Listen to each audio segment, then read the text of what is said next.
This edition of the Ridley Report is brought to you by libertyactivism.info.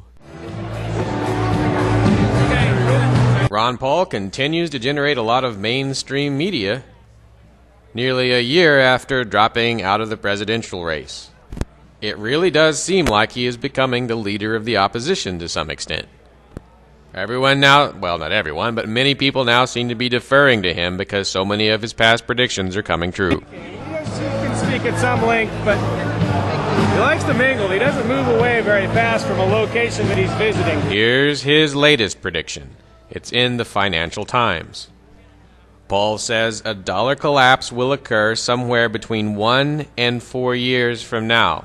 Of course, now is March of 2009. He says this is an estimate.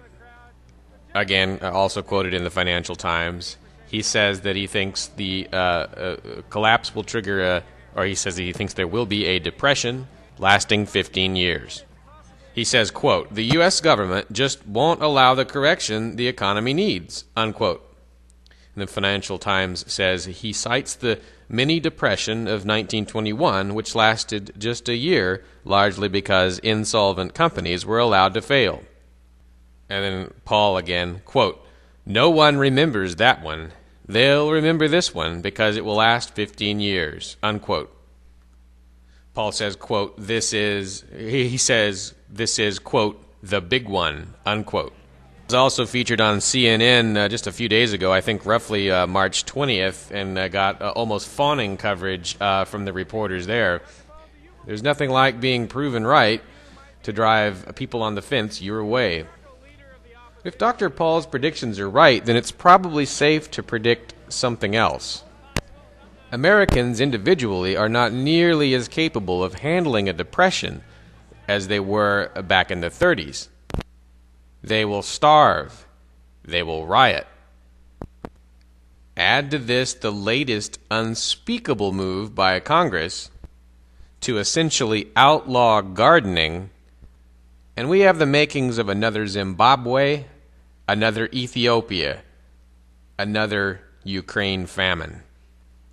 That's more or less what I think will happen, or at least start to happen, and I hope to God I'm wrong. By the way, for those of you who realize water to be more important than food, the feds have long ago acted against water. That was in roughly 2007, when they made certain iodine water purification kits illegal, or at least illegal to sell without an expensive DEA payoff. It's a deadly combination, and it's moving us toward death. All I can say is be as ready as you can.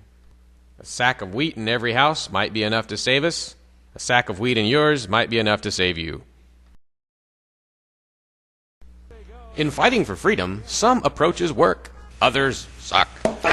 LibertyActivism.info is a repository of your success stories. Tell us what works best for you and find out what has worked for others.